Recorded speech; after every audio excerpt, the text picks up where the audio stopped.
आज आपण देवाच्या वचनाकडे लक्ष देत असताना याकोबाचं पत्र याचा पहिला अध्याय आणि 22 वचन काढूया. याकोबाचं पत्र याचा पहिला अध्याय 22 वचन.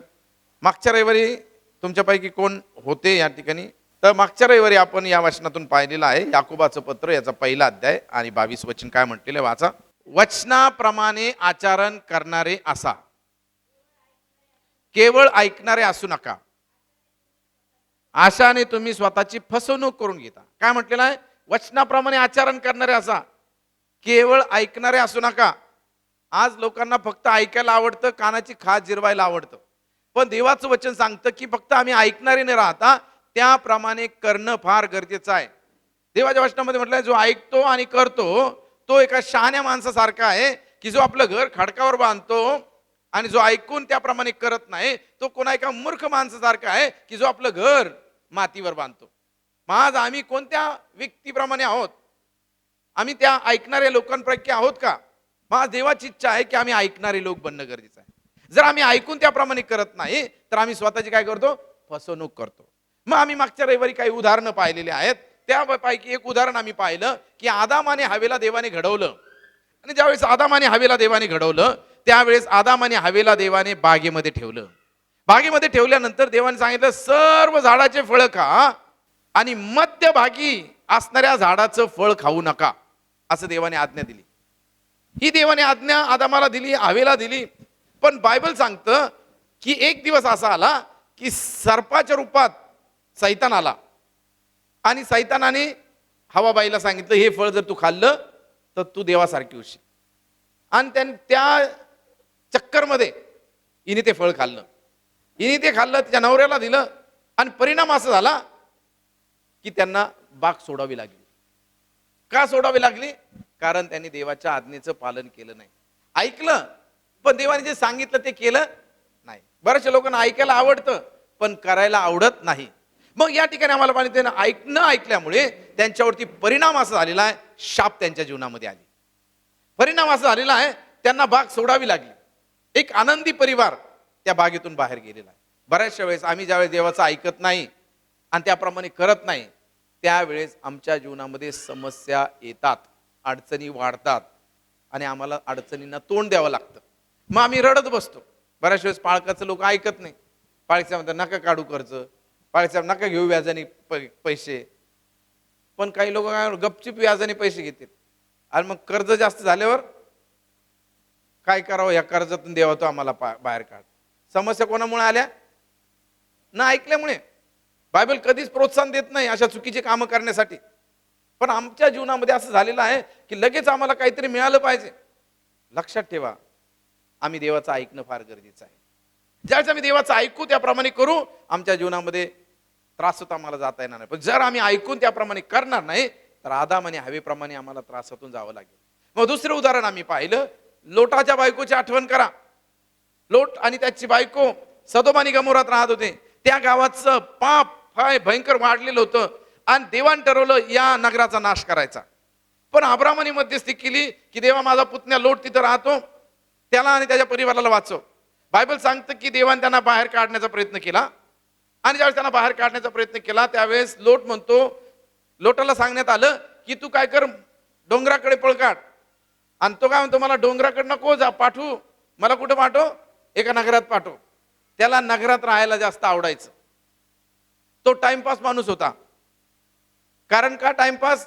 ज्यावेळेस त्याला सांगण्यात आलं की याच्यातून बाहेर या नगराचा देव नाश करणार आहे, त्याने त्याच्या जावयाला सांगितलं की देव या नगराचा नाश करणार आहे. तर तिथं लिहिलेलं आहे, जावयांनी त्याचं मनावर घेतलं नाही. कोणाची गोष्ट मनावर घेतली नाही? सासऱ्याची. म्हणजे सासरा गमतीदार होता, तो चेष्टा करायची त्याला सवय होती आणि म्हणून त्याचं मनावर घेतलं नाही आणि ते नाश पावले. यांनी सुद्धा मनावर घेतलं नाही डोंगराकडे जाणं. जे सांगितलं ते ऐकलं नाही. परिणाम काय झाला? त्याची बायको मागे पाहत बसली आणि मागे पाहता पाहता मिठाचा खांब झाली, मरण पावली. त्या कुटुंबाचा नाश झालेला आहे. लोट देवाचं न ऐकल्यामुळे त्यांच्या जीवनामध्ये प्रॉब्लेम आले. तिसरा व्यक्ती कोण आहे? नामान, ज्याला कोडाने तो भरलेला होता. श्रीमंत मनुष्य, पण कोणामुळे त्याला घराच्या बाहेर जाता येत नव्हतं. बायबल सांगतं, त्याला सांगण्यात आलं, अलिशा जर भेटला तर तुमचे कोड बरे होतील. आणि बरं होण्यासाठी अलिशा नावाच्या सेवकाकडे तो गेला. पैसे, चांदी, सोनं सर्व घेऊन गेला. आणि देवाच्या माणसाच्या दारात येऊन उभा राहिल्यानंतर देवाचा माणूस त्याला म्हणतो की तू स्वतःला यार्देनेमध्ये जाऊन 7 वेळा डुबक्या मार किंवा स्नान कर. आणि त्याला त्याचा राग आला. आणि बायबल सांगतं त्या रागात तो निघून गेला. तो म्हटला की माझ्या देशामध्ये किती मोठमोठ्या नद्या आहेत, तिथं मी बुडू शकतो, तुमच्या देशात मोठी नदी आहे का? आणि तो बरा न होताच निघून गेला. म्हणजे त्याला सांगण्यात आलं की जाऊन तू असं कर, पण त्यांनी ऐकलं नाही. मला तुम्हाला सांगायचं की बऱ्याच वेळेस आम्ही ऐकतो पण त्याप्रमाणे करत नाही, त्याच्यामुळे प्रॉब्लेम आमच्या जीवनामध्ये येतात. बरं होण्यासाठी किती सकाळीच गेला, पण रिटर्न कसा आला? निराश होऊन आला, दुःखी होऊन आला, वैतागला असेल. अरे कशालाच मी गेलो, काच मी त्या मुलीचं ऐकलं की माझ्या सेवकाची गाठ पडते, माझे कोड बरे झाले असते. या मुलीचं ऐकल्यामुळं इतक्या लांब प्रवास करावा लागला. आणि त्यामुळे तो निराश झाला आणि चमत्कार न होताच मागे चालला. जीवनामध्ये समस्या आली, निराशा आली, दुःख आलं. तिसरा व्यक्ती आपल्याला पाहायला मिळतो, योना. त्याला देवाने सांगितलं निनिवेत जा आणि निनिवेमध्ये जाऊन देवाच्या वचनाची घोषणा कर, त्यांना पश्चातापाचं आव्हान कर. त्याने काय केलं? तिकडे न जाता तार्शिसकडे गेला आणि तार्शिसकडे जाण्यासाठी जहाज पकडलं, खाली जाऊन झोपला. बायबल सांगतं की त्याच्यामुळे खूप मोठं वादळ देवाने पाठवलं. आणि या एकट्यामुळं तोच नव्हे तर जे प्रवासी होते त्यांना देखील त्रासातून जावं लागलं. बऱ्याचशा वेळेस आमच्या न ऐकल्यामुळे आणि न केल्यामुळे आम्हाला आणि आमच्या घरातल्या लोकांना सुद्धा त्रास होतो. बरोबर आहे का नाही? कधी कधी बायको नवऱ्याला सांगते असं करू नका, नवरा म्हणतो तू ग बस, तुला अक्कल नाही. कधी कधी नवरा म्हणतो बायकोला असं करू नको, तुम्ही का बसा, तुम्हाला तर काही डोकंच नाही. आणि त्या दोघांच्या याच्यात काहीतरी घोळ करून बसतात आणि नंतर त्रासातून जातात. बरोबर ना? मग या माणसाने ऐकलं नाही, वादळ आलं, त्या वादळात त्याला समुद्रात फेकून देण्यात आलं. माशाच्या पोटात तो गेला. मृत्यूच्या यातना त्याला होत होत्या, जणू काय कबरात त्याला टाकण्यात आलं, अशा परिस्थितीत तो होता. कशामुळे ही परिस्थिती आलेली आहे? नोहाच्या एका चुकीमुळे. बऱ्याच वेळेस आमच्या एका चुकीमुळे आम्हाला त्रासातून जावं लागतं. किती लोक ऍग्री करतात, मी हा निर्णय घेतला त्याच्यामुळे मी त्रासात गेलो. किती लोक म्हणतात, असं म्हणू शकतात. बरोबर ना? मी स्वतः पण गेलो त्रासात. कधी कधी आपण मूर्खपणात काही पण करतो, जे नको त्या गोष्टी करतो आणि मग नंतर आपल्याला काय करावं लागतं? रडावं लागतं. म्हणून आमचा निर्णय हा देवाला विचारून घेणं गरजेचं आहे. आणि जे देव आम्हाला सांगतो ते आम्ही करणं फार आणि फार गरजेचं आहे. देव आम्हाला काय सांगतो? कारण देव मार्गदर्शन करणार आहे, देव बोध करणार आहे. देवाचं जे सांगतो, मी तुला बोध करेल, ज्या मार्गाने तुला गेलं पाहिजे त्याचं शिक्षण मी तुला देईल. म्हणजे परमेश्वर आमचा शिक्षक आहे, परमेश्वर आमचा मार्गदर्शन करताय. पण आम्ही देवाची वाणी ऐकून त्याप्रमाणे करणं फार आणि फार गरजेचं आहे. मग या ठिकाणी आम्हाला पाहण्यामध्ये हे लोक, जे 4 लोक आपण पाहिलेले आहेत, त्या लोकांनी देवाचं ऐकलं पण त्याप्रमाणे केलं नाही. त्याच्यामुळे त्यांच्या जीवनामध्ये प्रॉब्लेम आले. आजच्या मंडळांमध्ये, आजच्या चर्चेसमध्ये अनेक लोक देवाच्या घरात येतात पण देव जे सांगतो ते करत नाही. येशू म्हणतो, मी जे तुम्हाला सांगतो ते तुम्ही का करत नाही? आम्ही करत नाही आणि आम्ही त्याच्या इच्छेप्रमाणे न केल्यामुळे बऱ्याचशा वेळेस आम्हाला त्रासातून जावं लागतं. आणि म्हणून आज तुमच्या जीवनामध्ये जर तुम्हाला जोडीदार चॉईस करायचा असेल, जर तुमच्या जीवनामध्ये करिअर जर निवडायचं आहे, तर विचारपूर्वक निवडा, प्रार्थनापूर्वक निवडा. एखाद्या मुलीला नर्स व्हायचं असतं आणि मग नर्स होण्यासाठी तिला 11वीला काय घ्यावं लागेल? सायन्स. ती घेते आर्ट आणि मग म्हणते मला कसं भेजे चालेल. बरोबर? म्हणजे त्याच वेळेस आपण ठरवणं गरजेचं आहे. देवाला विचारा, देवाचं मार्गदर्शन. प्रत्येक व्यक्ती वेळेस आम्ही देवाचं मार्गदर्शन घेणं गरजेचं आहे. देवाची वाणी ऐकणं आणि त्याप्रमाणे करणं फार गरजेचं आहे. वेळ घ्या पण देवाचं ऐका. देव तुम्हाला काय सांगत आहे? तुमच्या अंतःकरणातला आवाज तुम्हाला काय सांगतो? परमेश्वर तुम्हाला अंतःकरणातून काय बोलत आहे याचा विचार करा. ज्यावेळेस आम्ही प्रार्थनापूर्वक काही गोष्टी करतो त्यावेळेस देव आमचा बचाव करतो. आमेन. आणि म्हणून परमेश्वर जे सांगतो त्याप्रमाणे करणं फार गरजेचं आहे. या लोकांनी सांगितलेल्या गोष्टी ऐकल्या नाही. देवाचं जे सांगतं, जर तुम्ही सांगितलेल्या गोष्टीकडे लक्ष दिलं नाही तर तुम्ही वाहत जाल, तुमचा नाश होईल. या लोकांचा नाश झालेला आहे. पण पवित्र बायबलमध्ये आम्हाला काही लोक पाहायला मिळतात, ते म्हणजे की ज्यांनी ऐकलं आणि त्याप्रमाणे केलं ते आशीर्वादी झालेले आहे. आज काय आम्हाला देवाचं ऐकून त्याप्रमाणे करायची इच्छा आहे का? या 2024 मध्ये पदार्पण करत असताना आम्ही निर्णय घेऊया की देवा, मी तू जे सांगल ते ऐकेल आणि त्याप्रमाणे करेल, कारण मला आशीर्वादित व्हायचं आहे.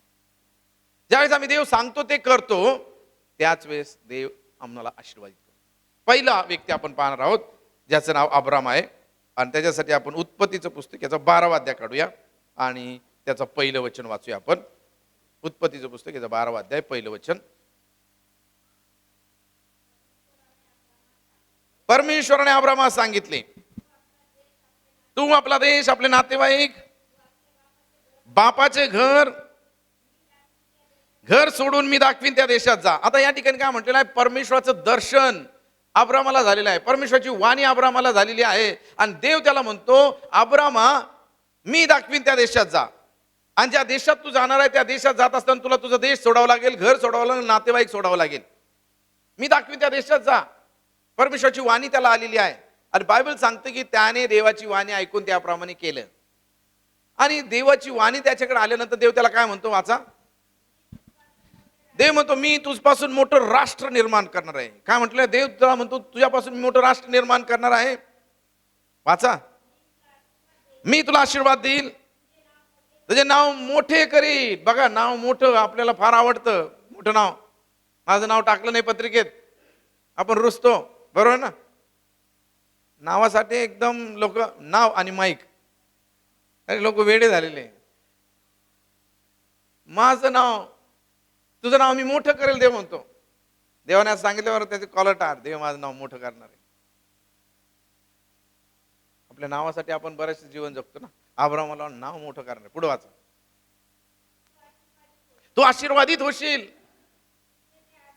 तुझे जे अभिष्ट चिंतितील त्यांचे मी अभिष्ट करील, तुझे अनिष्ट चिंतितील त्यांचं मी अनिष्ट करील. तुझ्याद्वारे पृथ्वीवरील सर्व कुळे आशीर्वादित होशील. आणि या सर्व आशीर्वादाची लिस्ट देवाने अब्रामाच्या पुढे मांडली. आता एवढी मोठी लिस्ट मांडली तर अब्राम खुश.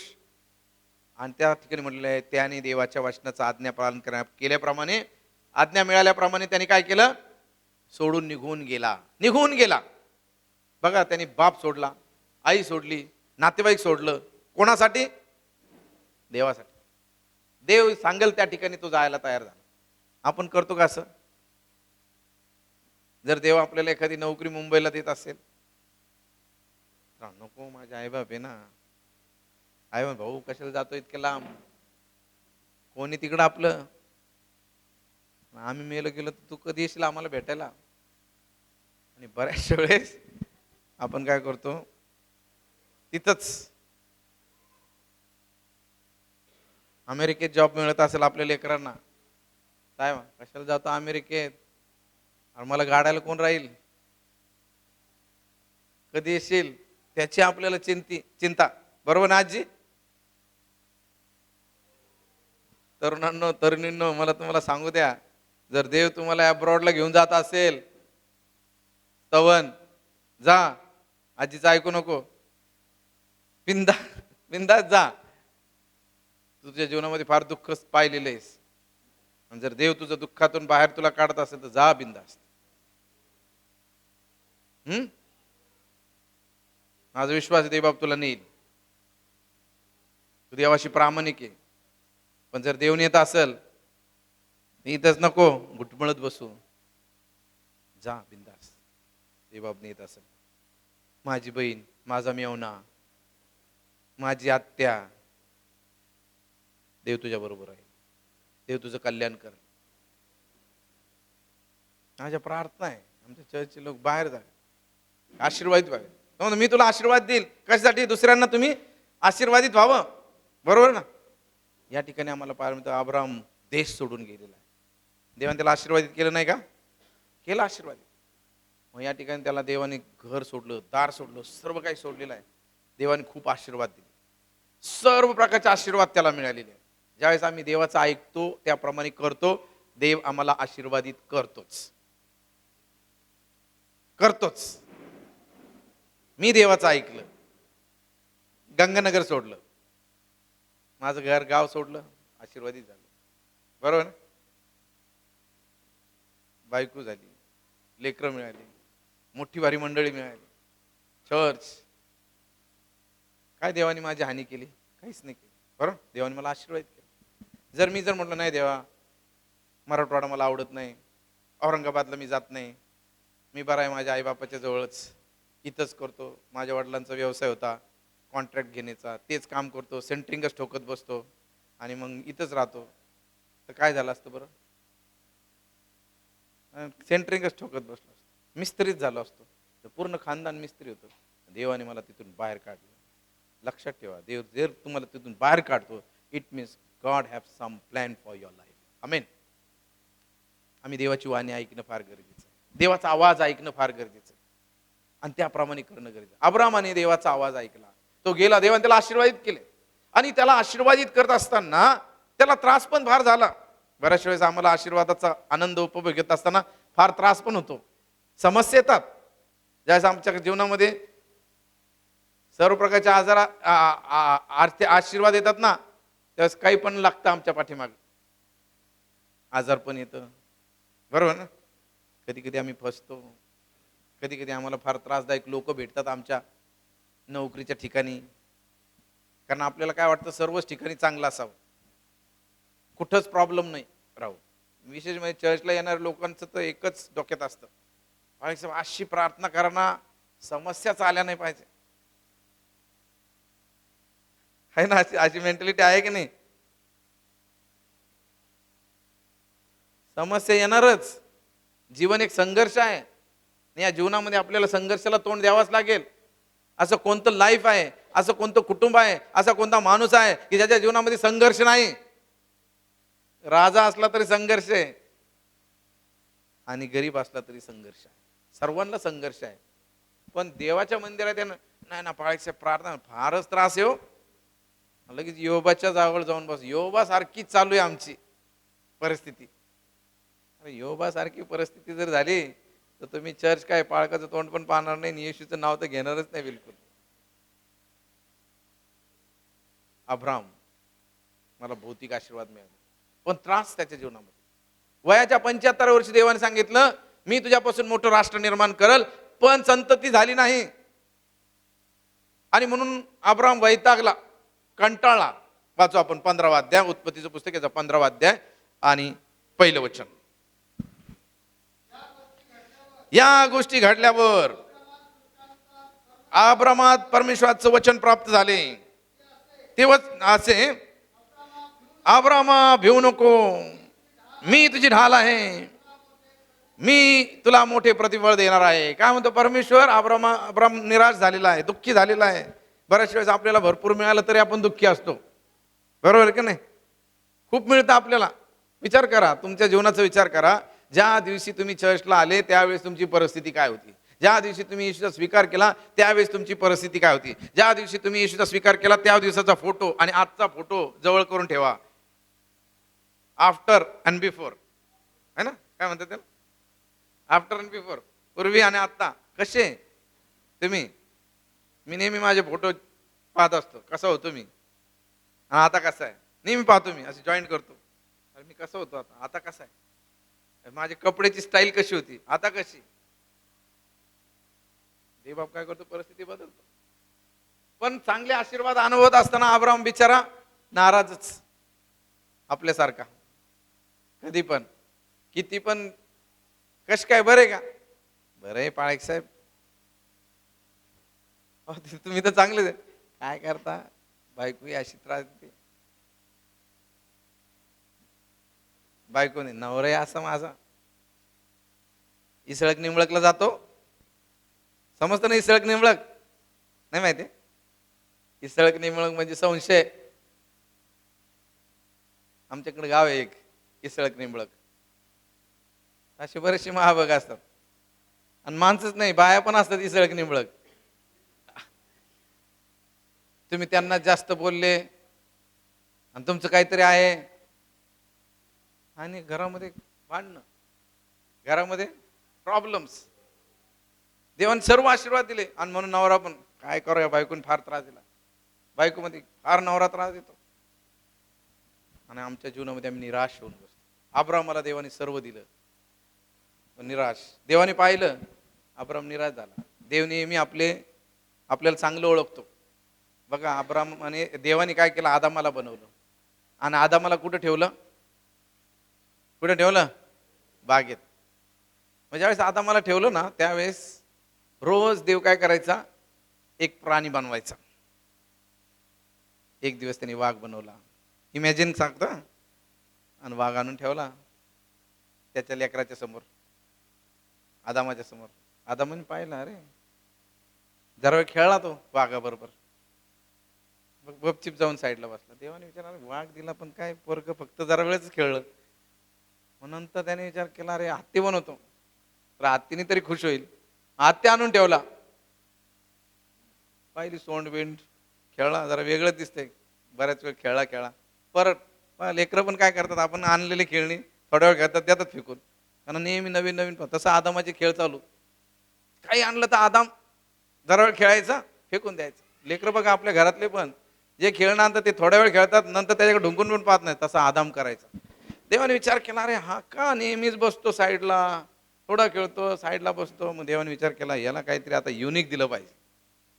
देवाने काय केलं, त्याला झोप लागू दिली, त्याची पाजळी काढली आणि एक सुंदर नारी बनवली. झोपेतून जाग्या झाल्यावर त्याच्यासमोर प्रेझेंट केली. कशी वाटते? अरे काय चेहरा खुलला त्याचा. तसे आजकालचे हिरो सुद्धा हिरोईनीकडे पाहिल्यावर एकदम, त्यांच्या हिरोईनीकडे पाहिल्यावर एकदम चेहरा खुलतो. बरोबर आहे का नाही? जावई खुलतो ना. तर तुम्हाला सांगायचं आहे की आदामाच्या जीवनात शेवटी आदामाने काय केलं माहिती का? हवेचं ऐकलं, जर मी फळ खाल्लं नाही तर मला एकट्याला इथं थांबावं लागेल, आणि जर फळ खाल्लं तर माझी जोडीदार माझ्याबरोबर बाहेर येईल. मग तिचं ऐकून त्यांनी फळ खाल्लं, दोघं पण बाहेर जायला तयार झाले, पण एकमेकांपासून विभक्त झाले नाही. मला सांगायचं काय की आमच्या जीवनामध्ये आम्ही बऱ्याचशा वेळेस देवाचं ऐकत नाही, आमच्या मनाप्रमाणे करतो, निराश होतो. पण निराशेत परमेश्वर आम्हाला आधार देणार आहे. अब्राम निराश झालेला आहे, सर्व काही संपत्ती आहे, सर्व काही धन दौलत आहे, डोक्याला हात लावून बसलेला आहे. देव म्हणतो, मी तुझं पारितोषिक आहे, मी तुझं कल्याण करणार आहे, तुझं नाव मी मोठं करणार, मी तुला प्रतिफळ देणार आहे. अब्राम पुढे काय म्हणतो बघा, वाचा. अब्राम म्हणाला, हे प्रभू परमेश्वरा, काय देणार आहे तुम्हाला? मी तर निसंतान जाणार. देवा काय देणार आहे? काय दिलंस तुम्हाला? मी निसंतान जाणार आहे, मोठ्या मोठ्या गोष्टी केल्या, मी तुझ्यापासून मोठं राष्ट्र निर्माण करल, मी तुझं कल्याण करल. आणि काय झालेलं आहे, आज मी 100 वर्षाचा आहे पण लेकरू बाळ नाही, मला बिगर संततीचा आहे, माझी संपत्ती ही सर्व माझ्या नोकराची होणार आहे, आणि काय देणार आहेस तू मला? कंटाळा अब्राम. आमच्या जीवनात देखील आम्ही देवाला कंटाळतो ना. काय देवा काय दिलंस तुम्हाला? दर रविवारी जातो, प्रार्थना करतो, दशांश देतो, 30 किलो धान्य दर महिन्यात टाकतो. काय स्ट्रगल, त्रास. तू जे सांगतो ते काय करत नाही. अब्राम कंटाळा. कुठं बसून कंटाळा? घरात बसून. बरेचसे आपण आपल्या घरात बसतो ना, आणि घरामध्ये एकटे असतो, एम्प्टी माइंड असतं. कोणी एकाने म्हटलं, empty mind is devil shop. आणि घरामध्ये बसून आपण नेहमी निगेटिव्ह विचार करू लागतो, देवाचे अभिवचन विसरून जातो आणि निराश होत जातो, निराशेच्या गोष्टी करू लागतो. अब्रामाला देव काय म्हणतो माहिती? वाचा. मालक होणार. अब्राम आणखीन म्हणा, पहा दिले नाही तर हे सर्व माझ्या नोकराचं होणार. 4थं वचन वाचा. तेव्हा परमेश्वराचे वचन त्याला प्राप्त झाले, हा मनुष्य तुझा वारस होणार आहे. होणार नाही, तुझा पोटचाच वारस होणार. मग काय म्हटलेलं आहे? देव म्हणतो नाही, तुझ्याच पोटचा तुझा वारस होणार आहे. तू म्हणतोस तसं नाही. बऱ्याच वेळेस आपल्याला काय वाटतं, नाही आता देव काय असं करणार नाही, देवाची काहीतरी वेगळी योजना असेल. आपण नेहमी त्या अँगलने पाहतो. तसं केलं अब्रामाने. काय केलं? देवाने सांगितलं होतं, तुझ्याच पोटी मी संतती देणार आहे. बाई मॅडम काय म्हटल्या? अहो किती दिवस झाले, तुम्हाला काय नाही, करा दुसरं लग्न. नाही नाही, देवाने सांगितलंय आपल्याला, तुम्ही माझं ऐका. देवाचं काय ऐकता? किती वर्ष झाले, देवाची योजना असेल, कदाचित हागार तुमच्या जवळ आली तर तुम्हाला संतती होईल आणि आपल्याला लेकरूबाळ होईल. आणि कोणाचं ऐकलं? माणसं नेहमी बायकाचंच ऐकतात, बरोबर आहे का नाही? बाया म्हणतात फक्त नाही नाही हे ऐकत नाही, काही ऐकत नाही. कोणाचं ऐकतो? माणसांचं. आणि माणसांचं ऐकून प्रॉब्लेम करून नातेवाईक द्या पोरगी, तिथं चांगलं होईन पोरीचं, अहो शेतीबाडी एकदम व्यवस्थित. कोणाचं ऐकतो? वय नसताना पण लग्न लावून देतो आणि मग प्रॉब्लेम येतात. लक्षात ठेवा, देवाचं ऐकणं फार. अब्राम आणि सारीचं ऐक. इथं म्हटलेलं आहे की देव त्याला म्हणतो तुझ्याच पासून तुला मुलगा, तुझ्याच पोटचा मुलगा वारस. देव जे बोलतो ते करतो. देवाने जर अभिवचन दिलं तो आशीर्वाद देणार, आशीर्वाद देणारच, यात शंका नाही. आम्ही देवाच्या वचनावरती विश्वास ठेवणं गरजेचं आहे. पुढे म्हटलेलं आहे देवाने त्याला बाहेर आणलं. कुठून बाहेर आणलं? घरातून बाहेर आणलं. हा घरात बसून विचार करतो. देवाने त्याला बाहेर आणलं आणि कुठं पाहायला लावलं? आकाशाकडे. ज्यावेळेस माणूस आकाशाकडे पाहतो म्हणजे कोणाकडे पाहतो? देवाकडे पाहतो. त्यावेळेस देवबाप त्याच्यासाठी आशीर्वाद मोकळे करतो. आपण काय करतो? खाली पाहतो आणि आपल्या गोष्टीचा विचार करतो, कसं होईल, काय होईल, काय होईल, काय होईल, काय होईल. लक्षात ठेवा, आमचा देव वर राहणार आहे. दावीद म्हणतो, मी आपली दृष्टी पर्वताकडे लावतो, मला सहाय्य कुठून येईल? आकाशाचा आणि पृथ्वीचा निर्माण करता परमेश्वर, याच पासून मला सहाय्य येते. आमेन. परमेश्वर आमचा सहाय्य करताय. देव म्हणतो बाहेर आहे. आज देव आम्हाला आमच्या परिस्थितीतून बाहेर काढू इच्छित आहे, आमच्या घाणेरड्या विचारातून बाहेर काढू इच्छित आहे, आमच्या निगेटिव्ह थिंकिंग मधून देवबाप आम्हाला बाहेर काढू इच्छित आहे, की जेणेकरून आम्ही देवाकडे पाहावं. कारण ज्यावेळेस आम्ही देवाकडे पाहू त्यावेळेस तो म्हणतो की तो आम्हाला तुमच्यासाठी आणि माझ्यासाठी दरवाजे खोलण्यासाठी तयार आहे. या ठिकाणी तो म्हणतो तू बाहेर आहे, वर पहा आणि आकाशातील तारे मोजतील तर मोजता येतील तर मोज, नाही जमणार, एवढी तुझी संतती करणार आहे. आणि अब्राहामाने विश्वास ठेवला आणि विश्वासाचा परिणाम काय झाला? काही दिवसांनी त्याला मुलगा झाला. वयाच्या 100व्या वर्षी देवाने त्याला मुलगा झाला. किती आनंदाची गोष्ट, बरोबर? अशा गोष्टी झाल्यानंतर खूप खुश होतो आपण. तर सर्वच मिळालं अब्राहामाला, सर्वच मिळालं. काय काय मिळालं? मटेरियल थिंग्स म्हणजे भौतिक आशीर्वाद मिळाले, नाव मोठं झालं, संतती झाली, सर्व काय मिळालं. आणि त्या मुलामध्ये आनंद लुटू लागला. स्वतःचं पोटचं मुलगा. खूप खुश, तो खुश, सारा खुश, त्यांचे नातेवाईक खुश आणि नोकर चाकर पण खुश. आणि त्याचं टेन्शन पण गेलं, अरे सारं माझ्या नोकराचं झालं असतं, बरं झालं हा मुलगा झाला. नेहमी म्हणत असेल किती देव चांगला आहे. खरंच देवाचं वचन सांगतो परमेश्वर किती चांगला, याचा अनुभव घेऊन पहा. सर्व गावाला सांगत असेल. मी तर म्हणतो अब्राहामाने मोठी उपकारस्तुती ठेवली असेल. आपल्या सर्वांना उपकारस्तुती फार आवडती है ना, लोकांना खाऊ घालायला आवडतं की नाही? का खाऊ घालायला आवडतं माहिती का? लोकांना दाखवायला, बघा आम्ही कसं घर बांधलं, आम्ही कशी गाडी घेतली, बघा आम्ही कशी प्रगती केली. तुम्ही काय केलं? ते देवाचं नाव असतं उपकारस्तुती. सारं आपलं हे सर्व वैभव दाखवायची इच्छा असते. मग काय केलं माहिती आहे? आनंद लुटत आहे. अचानक लगी देवबाप बोलायला सुरुवात. काय बोललं ते माहिती? उत्पत्तीचं पुस्तक 22 अध्याय 1 वचन. किती लोक आनंद लुटत आहे आजच्या उपदेशामध्ये? मराठी वाचा. 22 अध्याय 1 वचन. या गोष्टी घडल्यावर, म्हणजे हे सर्व लेकरं बाळ सारं झाले, सर्व आशीर्वाद मिळाल्यानंतर देव म्हणतो या गोष्टी घडल्यावर असे झाले की देवाने अब्रामास कसोटीस लावले. ज्यावेळेस आम्ही सर्व आशीर्वादाचा आनंद लुटतो ना, तर कसोटी जिंदगी की सुरू होती. कसोटी येते, हा जिंदगी त्रास येतो, समस्या येतात, अडचणी येतात, आजार पण येतं, समस्या येतात, चॅलेंजेस असतात. वाचा पुढे काय म्हटलेलं आहे. त्याने अब्रामाशी हाक मारली. तेव्हा अब्राम म्हणाला, काय आज्ञा? देव म्हणाला, तुझा पुत्र, तुझा एकुलता एक पुत्र इसाक याच मोरिया डोंगरावर घेऊन ये आणि मी तुला सांगेल त्या डोंगरावर त्याचे होमार्पण कर. देव म्हणतो मला तुझा मुलगा हवाय, मोरिया डोंगरावर ये, माझ्या समोर त्याचं अर्पण कर. चांगली गोष्ट सांगितली का?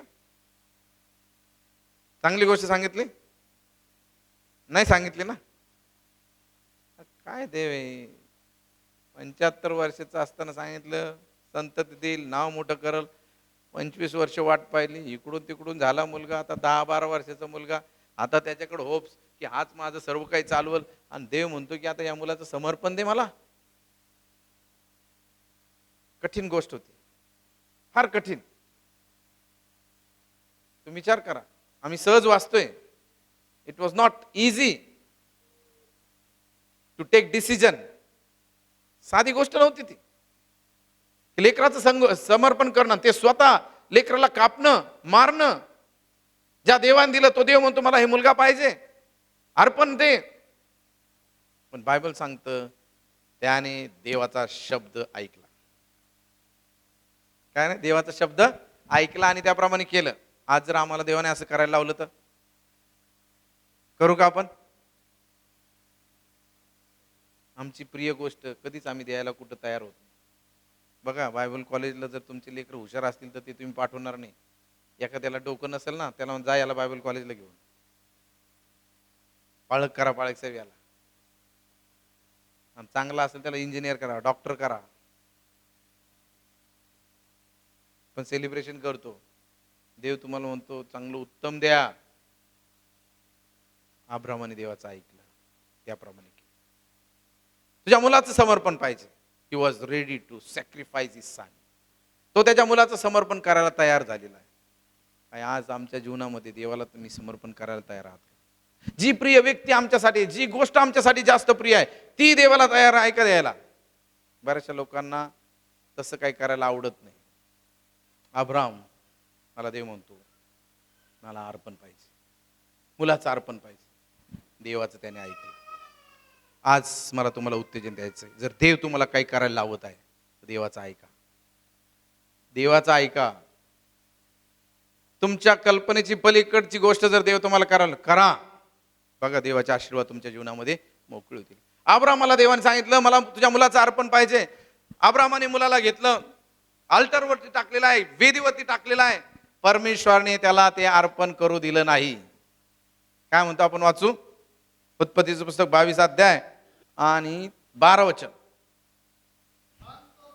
मग तो बोलला, तू मुलावर आपला हात चालू नकोस, त्याला काही करू नको, कारण तू आपल्या मुलास, आपला एकुलता एक मुलास माझ्यापासून राखून ठेवले नाही. यावरून तू देवाला भिवून चालणार आहेस हे मला कळले. काय म्हटलेलं आहे? तू तुझ्या मुलाला राखून ठेवलं नाही, तुझा मुलगा देऊन टाकला माझ्यासाठी. यावरून मला कळलं की खरंच तू परमेश्वराचं भय धरणार आहे. तू स्वतःचा विचार केला नाही. बऱ्याचशा वेळेस आपण आपल्या स्वतःचा विचार करतो, देवाचा विचार करत नाही. त्या मुलाने देवाचा विचार केला, येशूचा विचार केला की माझ्या येशूला या 5 भाकरीची आणि या 2 माशाची गरज आहे, चला मी देऊन टाकतोय मासे आणि भाकर. अब्राम पण तसाच होता. नाही, माझ्या देवाला याची गरज आहे, देऊन टाकतो मी हा मुलगा. बऱ्याच वेळेस आम्ही कोणाचा विचार करतो? माझं कसं होईल? ती विधवा बाई काय म्हणते, आमच्याकडे थोडीच पीठ आहे, थोडंच तेल आहे, हे खाऊन आम्ही मरणार. म्हणजे ती द्यायला तयार नव्हती. मग देवाचा माणूस म्हणतो दे मला भाकर. आणि ज्यावेळेस तिने दिलं त्यावेळेस काय झालेलं आहे, तिचा आशीर्वादाचा ओघ चालू झालेला आहे. लक्षात ठेवा, ज्यावेळेस आम्ही देव जे सांगतो ते करतो त्यावेळेस देव आम्हाला आशीर्वाद देतो. देव जे आम्हाला करायला लावताय ते आम्ही करणं फार गरजेचं आहे. करणं फार गरजेचं आहे. ज्यावेळेस आम्ही करतो त्यावेळेस आम्हाला देवबाप काय करतो? आशीर्वादित करतो. आमच्या जीवनामध्ये आम्ही देवासाठी जीवन जगणारे लोक. फक्त म्हणणं नाही, तेरी सेवा करूंगा मेरी सारी चीजों से. देवाची इच्छा आहे की आम्ही देवाचा शब्द ऐकणं गरजेचं आहे. अब्रामाने देवाचा शब्द ऐकला, देवाने त्याला थांबवलं. लक्षात ठेवा, आमचं समर्पण, आम्ही जे काय करतो, देवबाप आमची हानी कधीच होऊ देत नाही. कधीच हानी होऊ देत नाही. कधीच हानी होऊ देत नाही. या चर्चच्या बांधकामासाठी ज्यावेळेस पैसा आम्ही रेज करत होतो, माझ्या बायकोला मी सोनं केलं होतं. ते सर्व सोनं, अंगठी माझी तिची सर्व आम्ही देऊन टाकलं. देवाने रिटर्न आम्हाला दिलं. लक्षात ठेवा, ज्यावेळेस आम्ही देवाचा शब्द पाळतो ना, देव काही ते तसंच ठेवत नाही, त्याच्या दुप्पट आम्हाला देतो. देवाने आम्हाला दुप्पट दिलं. म्हणून आम्ही देवाचं ऐकणं फार गरजेचं. अब्रामाने देवाचं ऐकलं, देवाने त्याला रिटर्न इसाक दिला.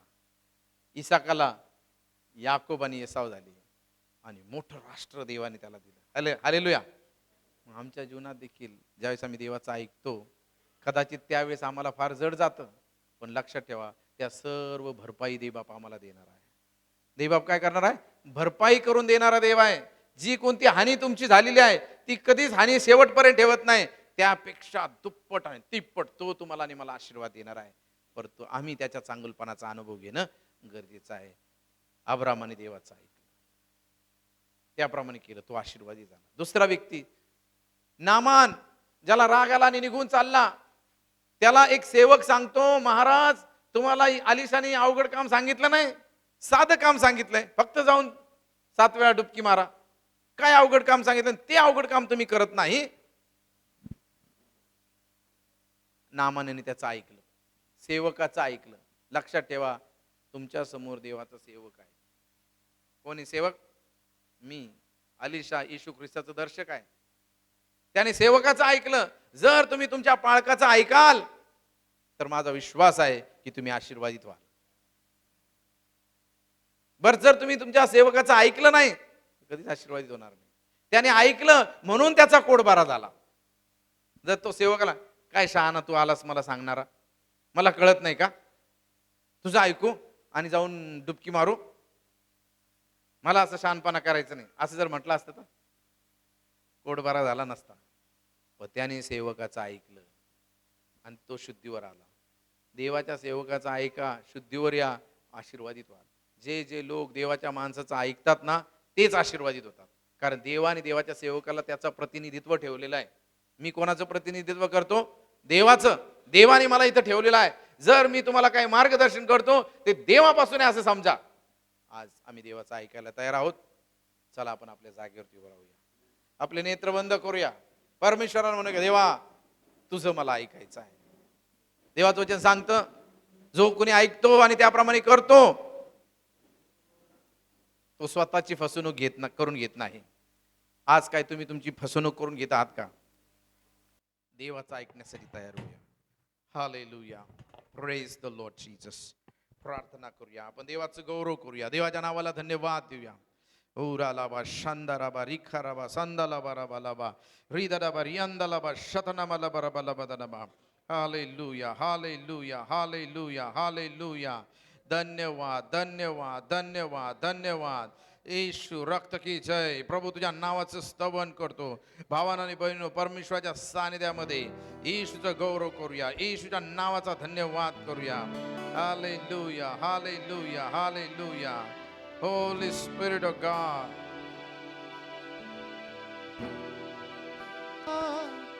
तो से तेरी सेवा हो, मेरे मन से भी और आत्मा से तेरा राज बढ़े, तेरी महिमा से. Blessed the Lord. तेरा राज बढ़े. Amen Jesus. Teri Mahima say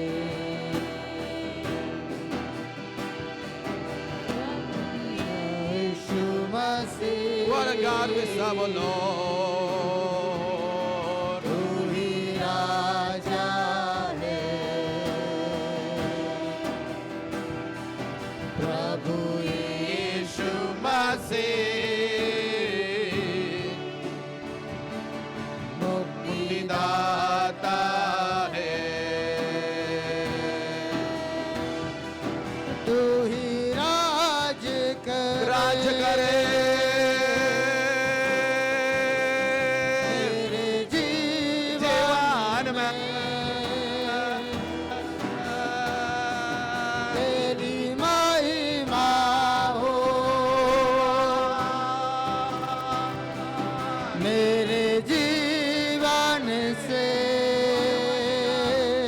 are the powerful God we serve, O Lord. राज करे आपले हात वर करूया आणि परमेश्वराची आराधना करूया.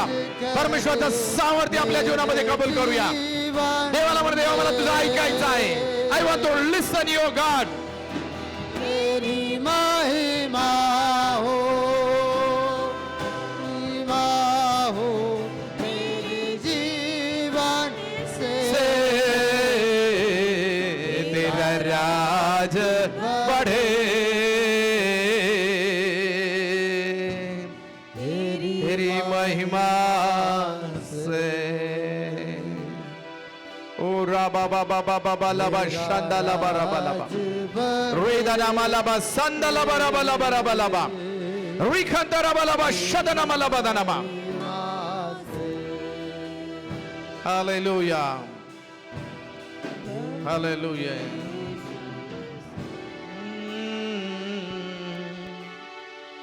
तेरी महिमा से.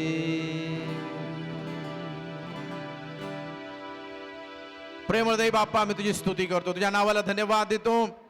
आज तू आम्हामध्ये उतरून आलेला आहेस, जो पवित्र आत्मा आमच्या जीवनामध्ये पाठवलास. आम्ही जे ऐकलं त्याप्रमाणे करावं यासाठी तू आम्हाला मदत कर. जर आम्ही ऐकून त्याप्रमाणे करत नाही तर आम्ही स्वतःची फसवणूक करतो. देव बापा, आम्ही फसले जाऊ नये यासाठी आम्ही तुझ्या आधी समर्पित होतो.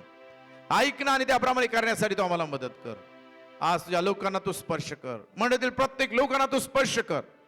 या दिवसांमध्ये तुझं ऐकून त्याप्रमाणे करण्यासाठी तू त्यांना मदत कर.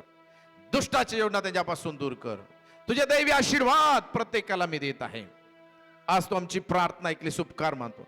जे लोक आजारी पीडित आहेत, समस्याग्रस्त आहेत, येशू नावात त्यांना त्यांच्या समस्यातून तू बाहेर काढ आणि तुझे आशीर्वाद प्रत्येकाला मी देत आहे. प्रभू येशूच्या नावात, आमेन.